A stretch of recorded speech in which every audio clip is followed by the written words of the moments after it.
So we're back. I wonder who keeps letting me come on here. Anyway, today's topic is about your body budget. And so I'm almost done the book, How Emotions Are Made. It's more than just emotions, but it's definitely interesting. And one of the author's point was you have a budget emotionally, which makes sense.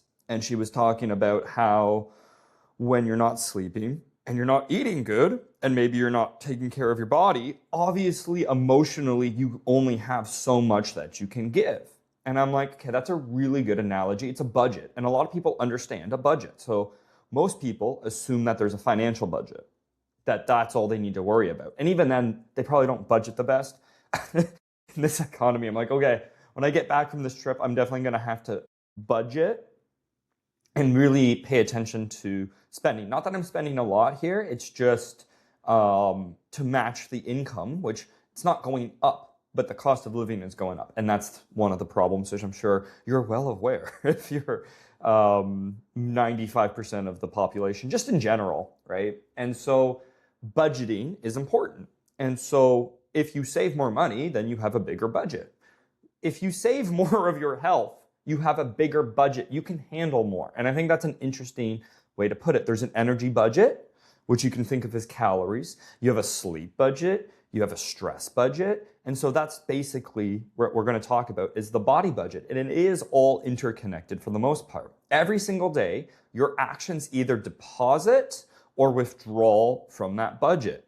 And if you keep withdrawing and you keep pushing yourself through debt, energy, calorie debt, even to the point where it's starving yourself, then you're going to burn out. And obviously, we'll talk about in more detail something like calories. You kind of have to maintain like a net budget for the most part. You can undulate a bit. A lot of us are in sleep debt, right? I'm not sleeping perfect here. I actually am curious as to why I keep waking up at 2 a.m. Something probably I gotta focus on. I wake up, and then I get back to bed. But like it's been fall asleep for 4 hours, wake up at 2, and then fall asleep for another 4 to 5 hours. And so it's like literally halfway through the night. Maybe it's just because it's an Airbnb. In about a week, I'll be staying in a hostel in Peru. And so I want to make sure I don't go into that trip already in a deficit. And because I sleep for about 4 to 5 hours, wake up and then go back to bed for another 4 to 5 hours, at least I'm getting like 9 hours with that interruption. Most people are getting like 6, and they still probably feel interrupted. So again, understanding how to manage your budget is the key to unlocking sustainable health and fitness. It's not necessarily always about endless workouts and restrictive diets. Other times, I actually have a client in about an hour. With her, it tends to be the stress of life that she's actually dealing with a lot. High stress job, was also going through school at the same time to get a master's, and the stress has accumulated a couple times on her, where our workouts have to be more burnout focused, which means we're not going super hard. We have long rest periods. We're not focused on any particular goal other than, can we feel good after this workout? And again, I won't use the client's names, but she has a tendency not to necessarily, it's not eating bad. She doesn't eat a lot. She even says, yeah, I don't crave food. I don't like food. It's like, that's such a weird concept to me. And she doesn't sleep the best. So she doesn't eat a ton of food. She doesn't sleep the best. High stress work, at least she shows up for her workouts. And I think they are helping, but I'm not pushing her. And I think it was a couple of years ago, she got burnt out from her CrossFit workouts, which that makes sense because she just doesn't have the budget to handle that. And so it's important for us to talk and guide through sort of what budget you can handle. Another way to think about it, I'll pick on my mom because I can actually use my mom. She has a bum knee right now. Definitely has arthritis in it, probably a torn meniscus. She's not sure exactly. And she can only take so many steps. Funny enough, she took 6,000 steps and she's like, oh, I only took 6,000. The average American's at like 4,000. Guys, my mom's like in her mid-60s. I'm not going to say her age because she always gets mad when I get it wrong. But she's in her mid-60s, early to mid-60s. Sorry, Mom. And she's got a bum knee. And she's still taking close to 7,000 steps on a bad day. I think the other day it was like 11,000.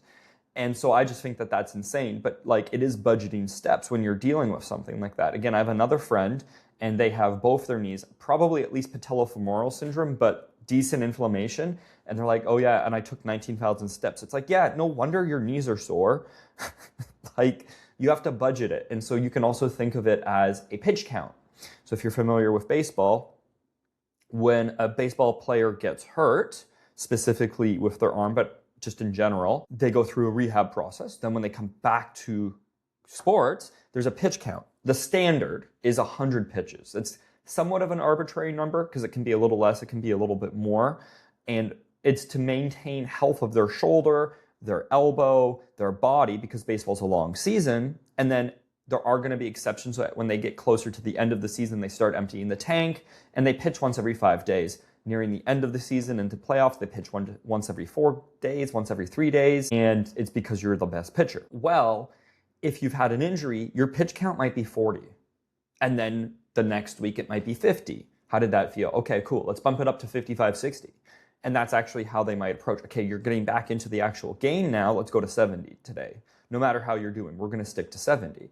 And so I think you can keep that in mind, that you can have a step count, the minimum and the maximum. So again, for someone like me, or someone like my mom, maybe the minimum should be about 6,000 and maybe the maximum is like 9,000. And that's a good range for her. Mom, that's probably accurate.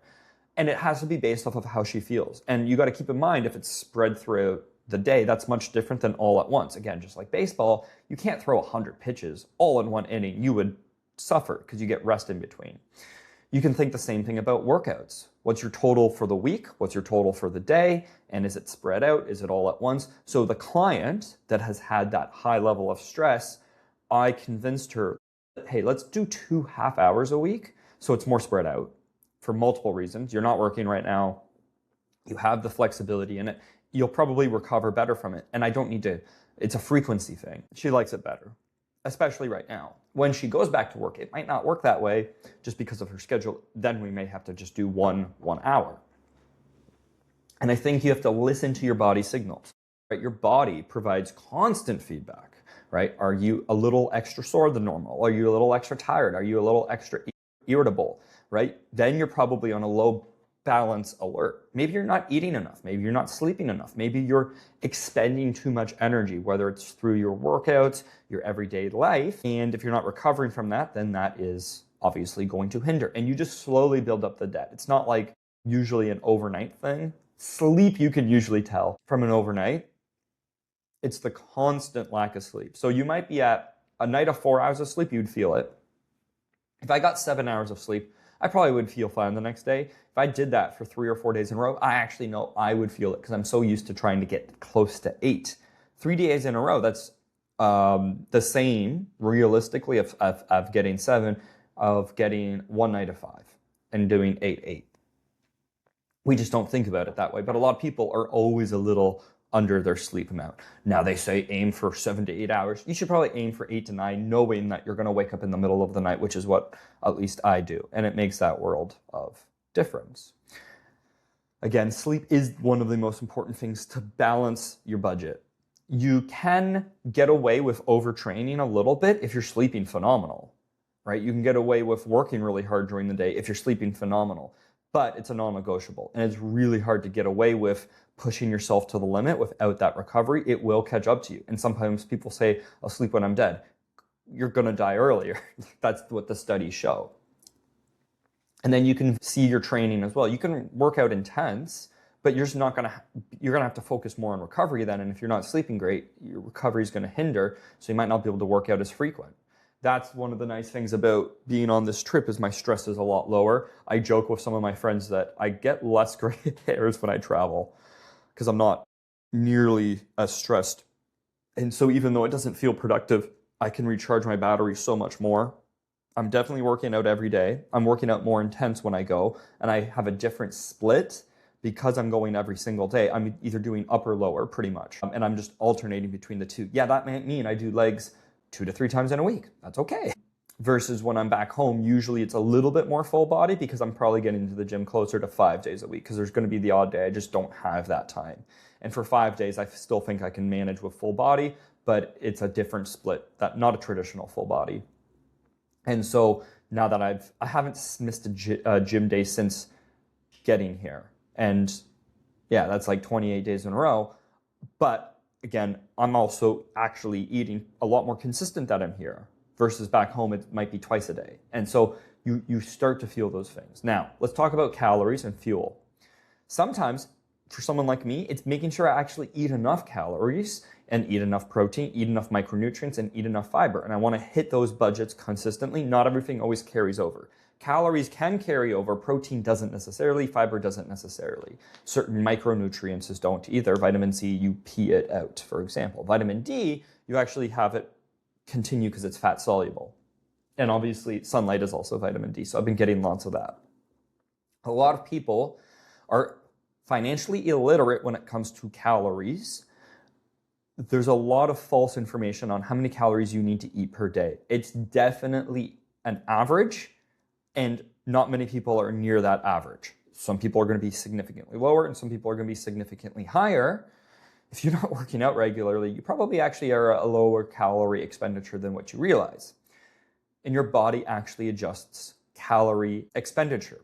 We're smart machines. Think of a smartphone, think of a smart TV, think of a smart car. We're constantly taking in information and adjusting. For example, eating more food actually lets your body expend more energy because it realizes it's not on power saving mode. Just like your phone, if it's got low battery, or your laptop, okay, let's go to power saving mode. We're gonna put everything else on the back burner that we don't need to worry about right now. You hit a couple days of low calorie, your metabolism's like, maybe we should slow down a little bit. Even naturally, you might not just have the non-exercise thermogenesis to get up and move and walk around nearly as much. You might just be more prone to laying on the couch, so you're gonna burn less calories. That's one of your body's ways to lower its expenditure for the day. Not necessarily its metabolism, but the other way, if you're constantly low calorie and you're not hitting your protein, you're not strength training, you're gonna lose muscle.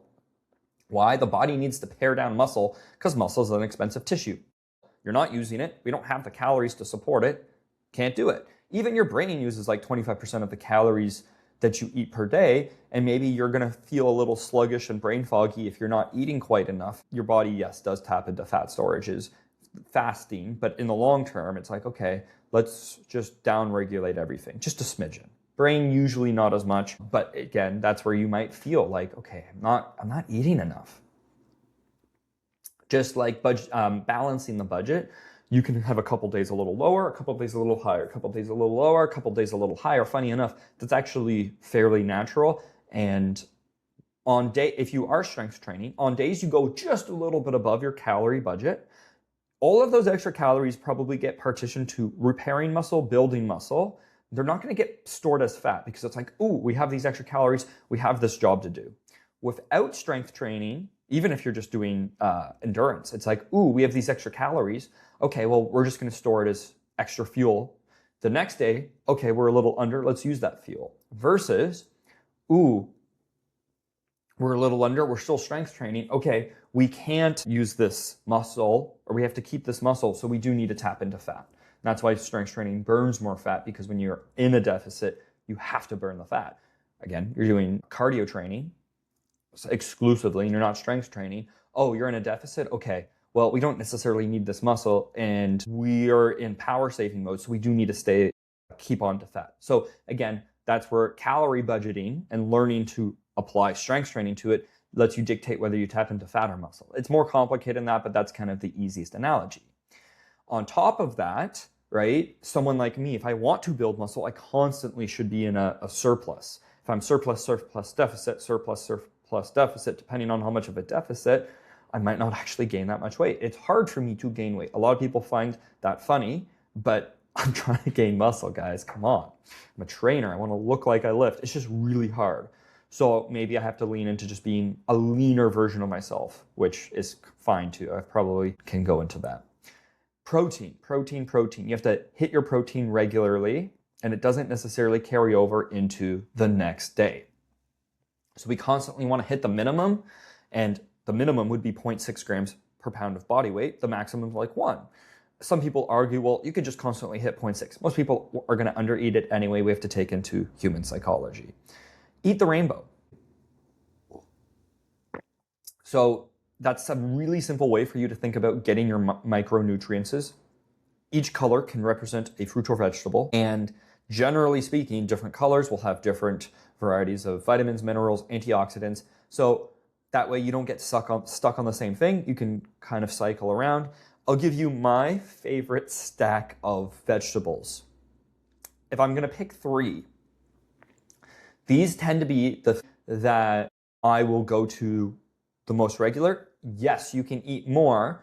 The reason I like this is single guy who sometimes doesn't get to eat at home as often because I'm traveling around. So frozen tend to be what I gravitate towards. They're pre-washed, pre-cut, low prep, actually cheaper than fresh, technically have more nutrients because they have to get flash frozen right when they get picked.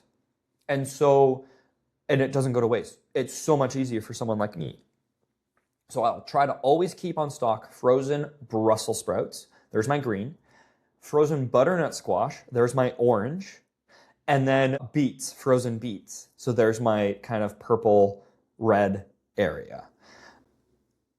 I love all of them. They taste really good. You can roast them really well, and you can then make them in prep on top of that. And they go great with any cut of meat or ground meat. Steak, turkey, chicken, pork, does not matter. And the butternut squash actually is a great source of carb as well. Then you have your leafy green. Even though it's not quite a dark leafy, it's still a leafy green, but it is part of the broccoli family, fun fact. And then you have your beets, which I find are cool because they do help with blood flow. So to me, that's like a perfect stack of vegetables. If you're to pick 3, you obviously can eat more than just that, and you can have variety. I'm just letting you know from a frozen vegetable standpoint, that's probably what I tend to do the most. That's kind of my split for my vegetables. And then hydrate strategically, right? Lots of water, little electrolytes. That's obviously important as well for your, not calorie budget, but your fuel. Now, let's talk about the recovering budget. Walk, but a little sunshine, a little fresh air, a 20-minute walk twice a day would be doing her wonders. Take a nap, right? And so it is the rebuilding process. You actually don't get stronger when you work out. You get stronger when you recover because you have to adapt and recover to the stimuli that you've put on your body. To avoid injury and burnout, you constantly need to put deposits into your bank account because those working out is a withdrawal essentially, right? Now it's a withdrawal to get interest, but to accumulate that interest, you have to sleep. And sleep is the most important thing. So have a wind down routine, right? I have my blue light blocking glasses. I've actually been wearing a sleep mask. That's been helping. I put on my white noise sound of rain I really, really enjoy. And that just helps me really wind down for sleep, right? I would say I probably still have a bad habit of watching a little bit of TV on my laptop, but because I'm wearing the blue light glasses, within 20 minutes, I'm like ready to fall asleep. Again, your days off from the gym don't just have to be on the couch. A little bit of mobility, a little bit of walking, a little bit of stretching, a little bit of foam rolling can help clear out some metabolic waste, soreness. And I think that's a great recovery tool. And then sometimes it is a deload week, right? If you've been training really hard for several weeks, plan a deload week. And I'm probably due for a deload week. Next week, I have a travel day, which is Wednesday. That's probably my next day off. And then possibly I work out Thursday because then I have a full day in Peru or in Cusco. And I probably will just go to a park. It'll probably be an easy one, or I don't know if I'll get a day pass at a gym. And then Friday could be a travel day. So when I get there and I decide and I talk to the locals, I might stay an extra day in Cusco, but I might not even work out on those. But I think in Peru, and that's why I'm pushing myself hard for this month, knowing I'm probably gonna do a every other day split. And I'll still incorporate hikes and stuff, but I might not get to the gym nearly as much in Peru. Now, building a mental capacity budget. It's a finite resources of what your mental capacity can do. Decision-making budgets, that alone probably tax a lot more than you guys think. For example, what do I need to make for dinner tonight? Just meal prepping for the week allows you to take that off of your plate, right? Great advice here by Mike Egan. He's been on the show and I've listened to his a couple times. He talks about decision-making fatigue actually quite a bit on his podcast, at least the ones that I've listened to or the clips he puts on Instagram. And if you can load what you're going to do for the week, whether it's your workouts or your diet, you can get rid of that decision-making fatigue and you just plan in advance. And that's where a lot of people who work stressful 40-hour work weeks, they have that decision-making fatigue, and it just ends up that the default is, I'm just going to go fast food pizza or fast food whatever, or fuck it, I'm just going to skip the gym. That's the value of actually having a coach. I've seen a couple meme jokes on the online about, like, I just want to be a personal trainer to tell people to eat less and work out more. It's so much more complicated than that. It's, again, a lot more psychology. In reality, you're hiring a trainer, a good trainer, to be your second brain. So you don't have to think about what you're doing for the week. You don't have to think about what you're doing for the month. You can just show up and be told what to do. You learn how to meal plan for the week. You have all of that stuff taken care of. And now your brain can focus on other things because it is a finite resource of how much focus you can put into it. Again, I see this in friends who work long 10, 12-hour days at their desks doing Excel sheets. At the end of the 10, 12-hour thing, their brain is fried. And I'm sure you felt like that too. Sometimes that also goes into emotional regulation, where you're just emotionally spent because you've been very emotional for the past week. Maybe your dog passed away, which I know that took a toll on me for a good week. And that was a couple weeks after our grandmother had passed away. So it just, it builds on you. And most of us are over withdrawn in modern life, right? Work deadlines, family responsibilities, constant pings from your smartphone. And it does pay us a tax. It's a very small tax, but it's just constant. So it is a large tax in the long term. When this budget is depleted, you're more likely to feel overwhelmed. You're more likely to make poor food choices. You're more likely to skip workouts. So protect your mental energy, and that's really important. Again, outsource, again, with a trainer, obviously, but try to outsource as much as you can that is draining on your mental capacity, especially when it comes to decision fatigue, right? This can preserve your mental budget by letting an expert handle the planning. You're going to get more out of it. You probably don't need to go to the gym as much. You can focus more on recovery, and it helps with the mental side of things, right? That's what we're experts in. We choose the exercises, choose the weights, and guide you through it. So all you have to do is show up and execute. Practice mindfulness. You don't need to meditate for an hour. You can just take 5 minutes and focus on your breath. That can help your central nervous system a ton, right? And that can help replenish your mental budget for sure. You can set digital boundaries. I'm only going to have so much screen time today, right? Again, this is all just budgeting, right? Especially, or maybe it's I wake up and for the first hour, I'm not on my phone. The last hour before bed, I'm not on my phone. I turn off non-essential notifications to reclaim my focus and reduce my mental clutter. Again, I think personal trainers, a good personal trainer can almost act like a financial advisor, but for your fitness. And again, learning how to budget these things, right? Navigating these budgets can definitely feel overwhelming. And that's why delegation, and trainers aren't that expensive. Yes, if you're seeing me 3 times a week, that's expensive. If you're seeing me 1 time per week, everybody could afford it. Do you know how I know that?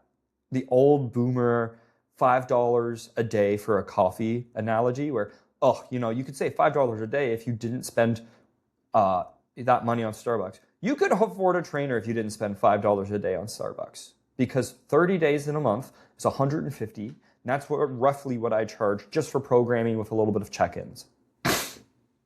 That's pretty standard.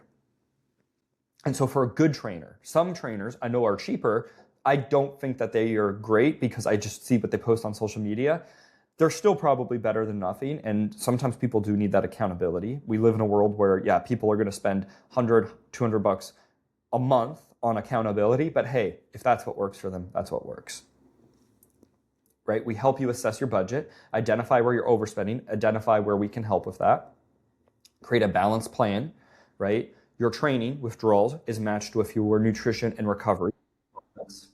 And then we help take on that mental load of program design, freeing up mental capacity for you. And then again, just holding you accountable, keeping you on track, and adjusting when life gets in the way.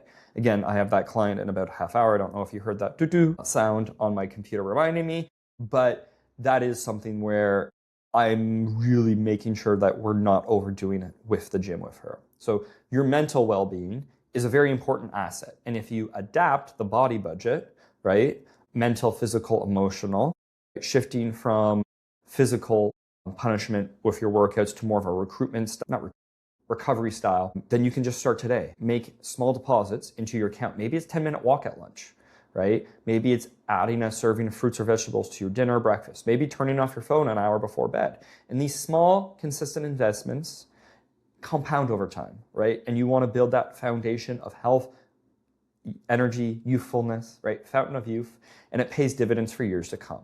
Again, personally, I'm thinking about my health as I do get older, and I want to make sure I age gracefully, because now is the time.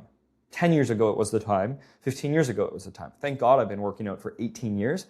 If I hadn't started working out when I started, I'd be 18 years behind, which would keep me in the dark for so much longer. Because even now, I'm still learning. That's a side point. So that's today's lesson. Body budget. That's my challenge to you. I want you to think about your body budget at the end of this podcast. Think about where you could improve with your recovery and where you might be spending too much on your body budget. Remember, it's not always physical. It can be mental. So yeah, let me know what you guys think, and until next time.